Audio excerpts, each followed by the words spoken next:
محنت سے کامیابی حاصل کرنا. محنت سے جو کامیابی ملتی ہے وہ کامیابی دائمی ہوتی ہے. کامیابی کے لیے محنت کا راستہ اختیار کرنے میں بہت زیادہ مشکلات اور دشواری کا سامنا کرنا پڑتا ہے. پھر کامیابی ایسی ملتی ہے کہ ساری دنیا یہ کہنے پر مجبور ہو جاتی ہے کہ اس جیسا کوئی نہیں. یہ ایک بہت بڑی ہستی ہے. یہ اپنی محنت اور لگن سے کامیاب ہوئی ہے.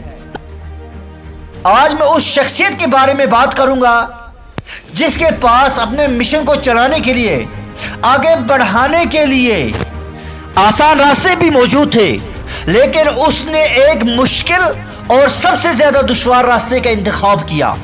جی ہاں، میں بات کر رہا ہوں دو جہاں کے سردار حضرت محمد مصطفیٰ صلی اللہ علیہ وسلم کی. میرے نبی کے پاس اللہ کے پیغام کو ساری کائنات میں پھیلانے کے لیے آسان راستے موجود تھے. آسان راستے کیا تھے؟ ذرا سنیے.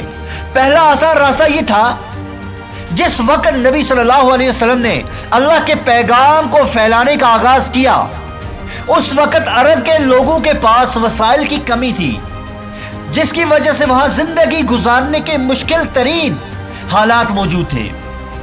اگر ایسے حالات، ایسے وقت میں نبی کریم صلی اللہ علیہ وسلم یہ نعرہ لگاتے کہ لوگوں، ہم اقتصادی طور پر بہت پیچھے ہیں، نہ ہمیں کھانے کو ملتا ہے اور نہ ہمیں پہننے کو ملتا ہے، لہذا ہماری معاشی حالات اچھے ہونے چاہیے، آئیں میں آپ کو روٹی، کپڑے اور مکان کے حصول کا طریقہ بتاتا ہوں.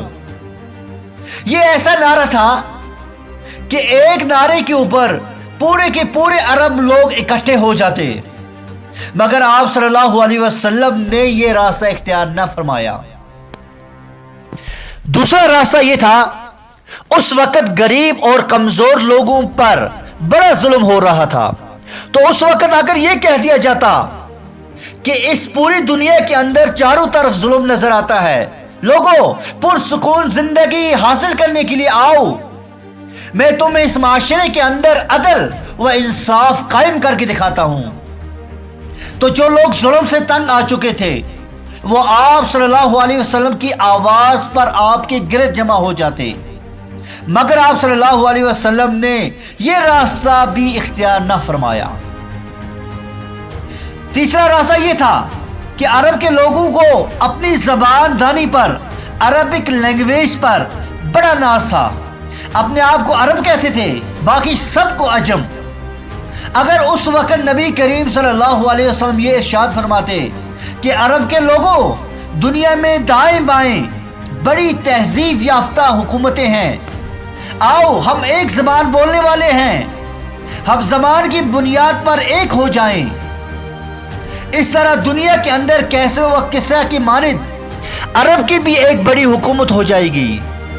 یہ ایک ایسا لسانی نعرہ تھا جس کو سن کر عرب کے سب لوگ ایک جھنڈے کے نیچے جمع ہو جاتے، مگر آپ صلی اللہ علیہ وسلم نے اس راستے کو بھی اختیار نہ فرمایا، بلکہ آپ صلی اللہ علیہ وسلم نے اس راستے کو اختیار کیا جو سب سے زیادہ مشکل اور دشوار تھا.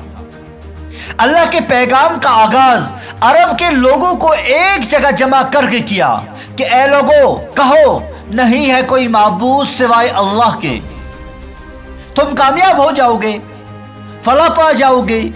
یہ کہنا ہی تھا کہ پورے عرب کے لوگ آپ صلی اللہ علیہ وسلم کے مخالف ہو گئے، مگر آپ صلی اللہ علیہ وسلم نے استقامت سے ہر مشکلات کا سامنا کر کے اللہ کے پیغام کو پائے تکمیل تک پہنچایا.